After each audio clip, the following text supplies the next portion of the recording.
here's your news for January 13th, 2020. We're kicking off with some big news from WWE's relationship with Saudi Arabia, as according to Mike Johnson of PW Insider, the company will be hosting its next show in the country next month. Depending on what the Saudi government wants to do, the show will take place on either February 20th or the 27th, and once a date is locked, the WWE will presumably inform the roster and make it official.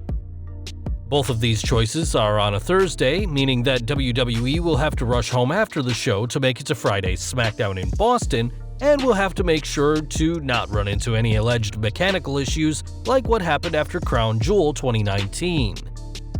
Though these mechanical issues may have been legitimate, there are many who believe that this is just a cover for tensions with the Saudi royal family, as McMahon reportedly cut the feed to Crown Jewel for 40 minutes after reportedly not being paid by the nation for multiple shows.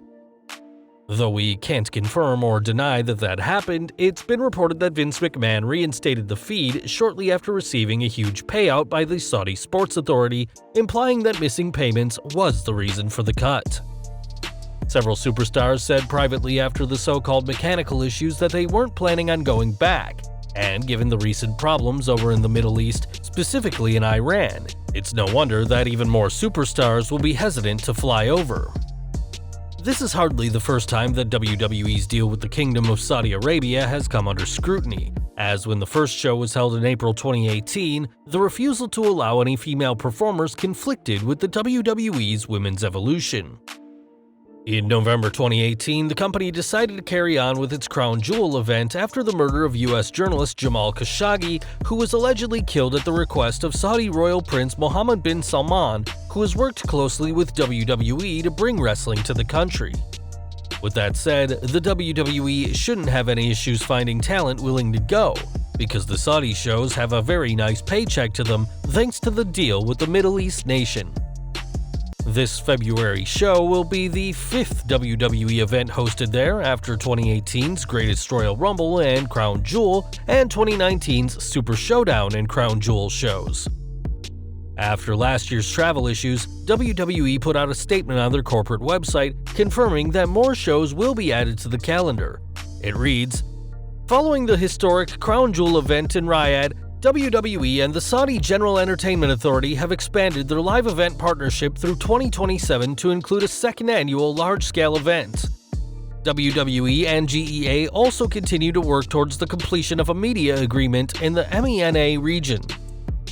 This long-term partnership demonstrates WWE and GEA's commitment to bring sports entertainment to the region and supports Saudi Arabia's Vision 2030.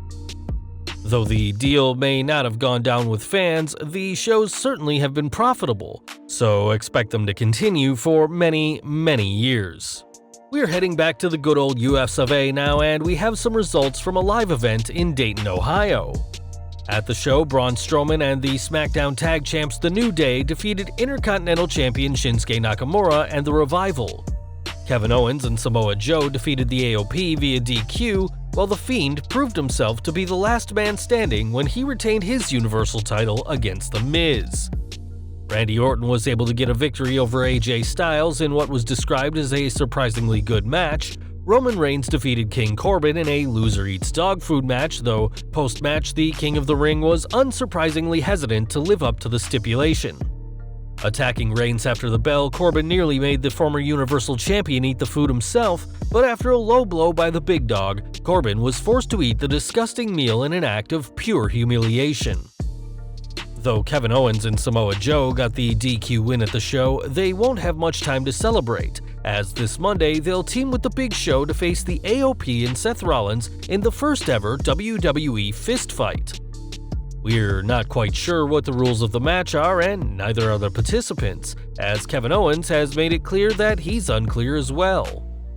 On the red carpet for the new Robert Downey Jr. film Dolittle, Rollins spoke to WWE about the upcoming fist fight, saying, "We've all been in these for years in WWE. We just never called it a fist fight. I prepare like I always prepare. I'm here on the red carpet, celebrating, doing what I do best. I don't really need to focus on what is a fist fight or what isn't a fist fight. I'm the best professional wrestler on the planet. I guess that means I'm the best fist fighter on the planet as well. So me and my boys AOP will take care of business." For someone who doesn't know how a fist fight will work, Rollins is very confident, calling himself the best fist fighter on the planet, but fans will have to wait and see whether he can back this claim up tonight on Raw. Over to Impact now, and history has been made as Tessa Blanchard's year-long chase of the Impact World title has culminated with being the first female world champion in wrestling. Though this win at Impact's Hard to Kill 2020 pay-per-view is truly historic for multiple reasons, Blanchard has found herself in the midst of controversy after she tweeted about women sticking together on the eve of her world title match against Sami Callihan. This innocuous tweet brought out several responses from women in the industry who have made allegations of abusive behavior by Blanchard, including racial slurs. Sienna commented about Blanchard reportedly using the N-word at a black female wrestler when they were working in Japan, while NXT's Chelsea Green, who recently aligned herself with former Impact star Robbie E on the Gold brand, said that Blanchard has always put down, bullied, and belittled countless female coworkers. Apparently, the woman who Blanchard allegedly used the racial slur against is Puerto Rican star La Black Rose, who thanked Green and Sienna for coming forth and claimed that she was the victim of Blanchard's alleged racism. In a follow-up tweet, Sienna said that she didn't reveal anything about the 2017 incident because it wasn't her story to tell, and that she even asked Rose for permission before tweeting about the incident, giving this as an example of women supporting women. Sienna and Rose aren't the only ones who remember this incident in Japan though, as former Impact star Rebel said that she was there when this happened. In her comments on what had happened, Rebel said that she likes to think people change over time, but said that the bad behavior and non-supportive attitude of Blanchard did occur in Japan, as she was there to witness it. AEW star Shauna also commented on the Japan trip, describing La Black Rose as a fun-loving person who would never disrespect anyone, and advised Blanchard to practice what she preaches.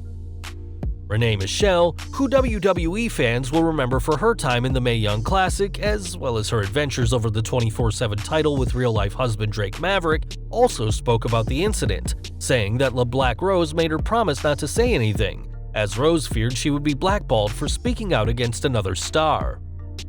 Despite these allegations, Blanchard does have some supporters, such as fellow Impact star Moose, who responded to Sienna saying, "I guess you and Chelsea Green are absolute angels with a clean past. The timing of these tweets from you guys shows a lot about your characters." Though Moose questioned the timing of these tweets considering Blanchard's title match the next night, many people responded saying that Tessa brought these comments on herself after mentioning women supporting women and was seen as a hypocrite given her alleged past. NXT UK's Isla Dawn also got in on what was going on, saying that she too has been the recipient of bullying from Blanchard, claiming, "As someone who experienced your bullying firsthand, received regular verbal abuse, was spat on, had rumors spread about me, dealt with multiple attempts by you to blacklist me from other companies, plus more, I just pray you now follow your own advice." Though the new Impact World Champion admitted to making, quote, "silly decisions," Blanchard said that she sees zero merit in Green's comments, and the NXT superstar apparently has Tessa's phone number.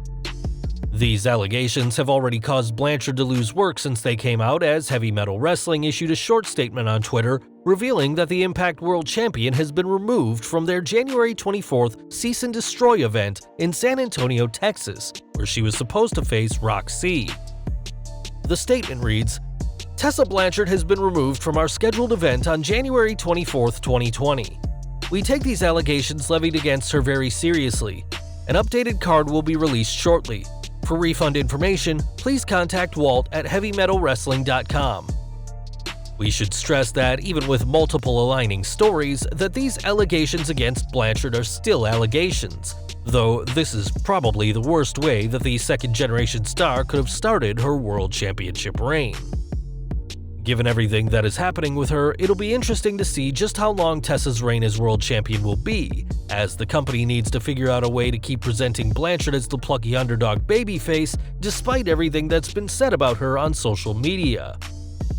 From one controversial star to another now, as Hulk Hogan surprised the pro wrestling world in 1993 when he signed with WCW, and that moment was so big he had a special car to take him to the contract signing at Disney MGM Studios.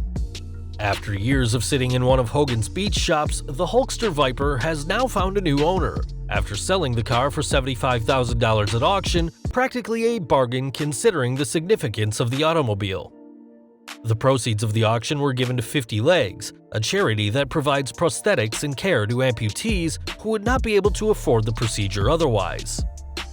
Back to WWE now, and according to Squared Circle Sirens, the WWE has inked a deal with a star from The Rock's NBC series Titan Games. According to Sirens, the company has signed Anzulis, the first female champion of the games, to a contract after the young star had a WWE tryout in the Performance Center in March and has been training at the JPWA Wrestling Academy in Knoxville, which is owned by Glenn Jacobs. There, the former MMA fighter, who is also from Knoxville, has been training with legends like Kane and Tom Pritchard, but this isn't the only news concerning The Rock.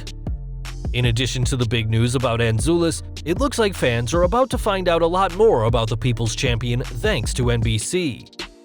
According to The Wrap, a new series titled Young Rock is in development and will chronicle the early years of the People's Champion in its first season, comprised of 11 episodes. In a similar vein to Young Sheldon, the show will help fill in the history of the Brahma Bull and will be penned by Fresh Off the Boat writers Nanachka Khan and Jeff Chiang. The Rock's $7 promotion will be producing the series along with Khan, Chiang, Hiram Garcia, Brian Gewirtz, and Jennifer Carreras, though there is no set date for the show, which is currently in development. A leading man of Hollywood and with shows like Ballers on his IMDb page, The Rock continues to be dominating the media, though some fans still hope for an in-ring return. Now, many fans will know that the Revival's WWE contracts could be up in the spring, as both top guys have received huge contracts but have yet to sign them. Now it looks like the pair are taking a break, as Scott Dawson tweeted out that the former tag champions will be going away for a little while until they get everything figured out. In recent weeks, both the Revival and Harlem Heat have tried to get a match booked for the Royal Rumble in Houston, but with no signs of the match happening, it appears that Dash and Dawson are ready to take a break, leaving fans to wonder when or if they return to TV. And finally, we're ending with news from Ring of Honor, as Marty Scurll was a star that the company really didn't want to lose. PW Insider reports that ROH has inked a new deal with the villain, who was rumored to have received an offer from WWE to join and skip NXT, instead debuting on the main roster. Scurll's ROH contract ran out at the end of November 2019, but he still appeared on a per-show deal with the company. And though we don't know how long his new contract will last, it's been reported that the company has been locking talents into multi-year deals, presumably to keep them away from WWE, Impact, or AEW. This new deal isn't the only big change for the British star though, as after reports that this deal will allow Scurll to work with NWA, New Japan, and possibly All Elite Wrestling, it turns out his contract involves a top creative role, as the report reads. PW Insider can confirm, however, that as of this weekend, Scurll is taking on lead booking duties for the company. Hunter Delirious Johnson remains with the company in a creative capacity. With All Elite Wrestling rising to the top of the companies competing against WWE, it's no secret that Ring of Honor have dropped down the totem pole, so hopefully, Scurll being a more prominent player will breathe new life into the company. It'll be interesting to see what direction the company goes from here, but with Scurll at the helm of the ROH creative side, expect some big changes to be made in the high-profile indie promotion.